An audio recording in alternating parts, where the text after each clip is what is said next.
On February 24, 2025, we marked the third anniversary of Russia's invasion of Ukraine.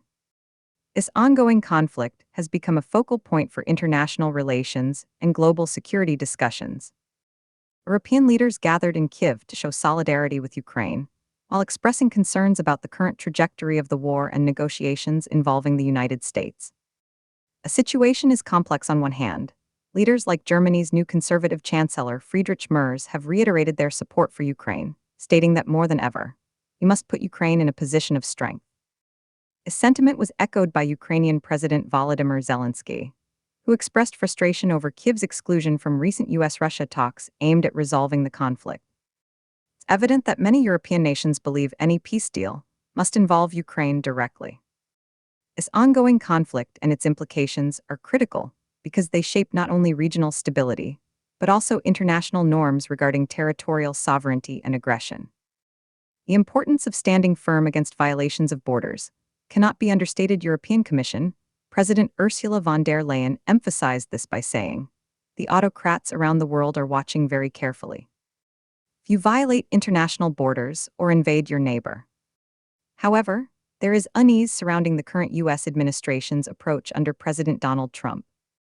Noted by Mike Brest from Washington Examiner, Trump's strategy appears to pivot towards seeking a ceasefire rather than continued military support for Ukraine. His administration's recent negotiations have excluded both Europe and Ukraine from critical discussions with Russia, an approach that diverges sharply from prior policies aiming to isolate Moscow. There are mixed opinions about these developments. See Trump's actions as potentially leading towards a resolution to hostilities. Others view them with skepticism. For instance, EU Foreign Policy Chief Kaja Kallas voiced concerns that any peace agreement without Ukrainian input would undermine European security and unity. The impact of this situation stretches beyond just diplomacy. It affects defense strategies across Europe as well. Leaders like Finnish President Alexander Stubb emphasized that NATO membership decisions should rest solely within the alliance, itself not dictated by Russia, a stance underscoring Europe's commitment to maintaining its integrity against external pressures. Historically speaking, conflicts such as this remind us of previous geopolitical struggles where territorial integrity was contested, in particular during Cold War tensions, when Eastern Europe faced direct threats from Soviet expansionism. Just like then, today's response will likely define security frameworks in Europe for decades. Looking at the bigger picture, this situation raises fundamental questions about collective security agreements and how nations respond when those agreements are challenged.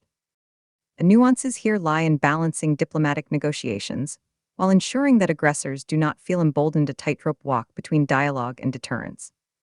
In conclusion, my analysis suggests that while European leaders continue to back Ukraine robustly on one hand, they are rightly concerned about any shifts in U.S. policy under Trump that might seek cozy relations with Russia at the expense of Ukrainian sovereignty or European security interests.